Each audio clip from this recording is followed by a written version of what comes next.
রাধে রাধে। চলুন সোনাকে তাড়াতাড়ি করে শয়নে দিয়ে দিই, কারণ যে ঠান্ডা পড়েছে এই ঠান্ডার মধ্যে বেশিক্ষণ সোনাকে বসিয়ে রাখবো না। আর সব সোনাদের ডবল ডবল সোয়েটার পরিয়ে দিয়েছি। তো অন্য দিন তো একটু বসিয়ে রাখি, আজকে ভাবলাম যে না, বেশিক্ষণ বসিয়ে রাখবো না। বাবুর মুখের দিক তাকিয়ে মনে হচ্ছে কি যে চোখ মুখটা যেন কেমন একটা ফুলে ফুলে গেছে। আর সেই কারণে আমি সব বাবুদের এই যে ডবল ডবল করে সেট পরিয়ে রেখেছি। আর এই যে গিরিরাজ এসছে, এটা তো দেখেছেন, গিরিরাজকে একটা টুপি সেট পরিয়েছি ছোটো ভাইয়ের, আর গিরিরাজ এই সোয়েটারটা নিয়ে এসেছিল সাথে করে, সেটাও পরিয়েছি। আর বেশিরভাগ তো কম্বলের মধ্যেই রেখে দিচ্ছি।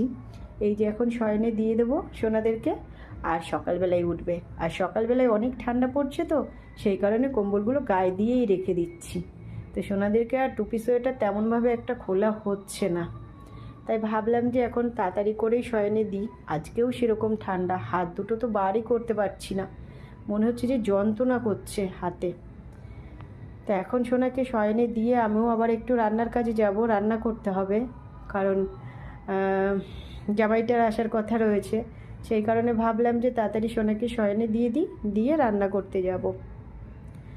কালকে তো নতুন বছর পড়ছে, তাই সোনাকে শয়নে দেওয়ার আগে অনেক প্রার্থনা করে নিলাম সোনার কাছে, নতুন বছরটা যেন সবার ভালো কাটে, আর সোনা যেন সবার মাথার উপরে তার চরণ দুটো রাখে। অনেক কিছু বললাম সোনাকে। তো চলুন সোনাকে এখন শয়নে দিয়ে দিই। অনেকক্ষণ বাবু বসে আছে আর আমিও অনেকক্ষণ বকে যাচ্ছি।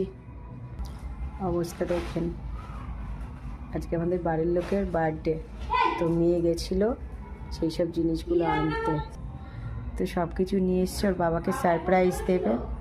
না, পাপাই এখনও ফোন করেনি আমাকে। শোনা, বাবার কিন্তু আজকে জন্মদিন, রাত্রিবেলায় পালন করব, তুমি কিন্তু আশীর্বাদ করো।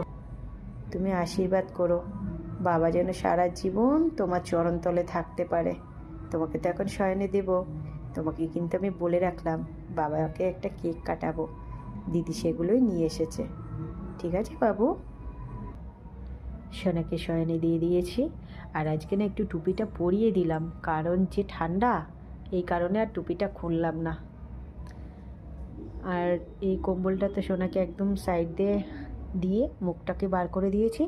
আর ছোটো সোনাদের এই যে একটুখানি মুখ বার করা রয়েছে। এদিকে সোনা খাবারটাও রেখে দিয়েছি, জলটাও রেখে দিয়েছি। আর ওই যে সোনার বন্ধু এনেছি, এই যে বান্ধবী এখানে বসে আছে, তো এইখানেই বসিয়ে রেখেছি। এখন সোনাদেরকে মশারিটা টানিয়ে দেবো। তো চলুন মশারিটা টানিয়ে দিই। ব্যাস, আমার সোনা শয়নে চলে গেছে।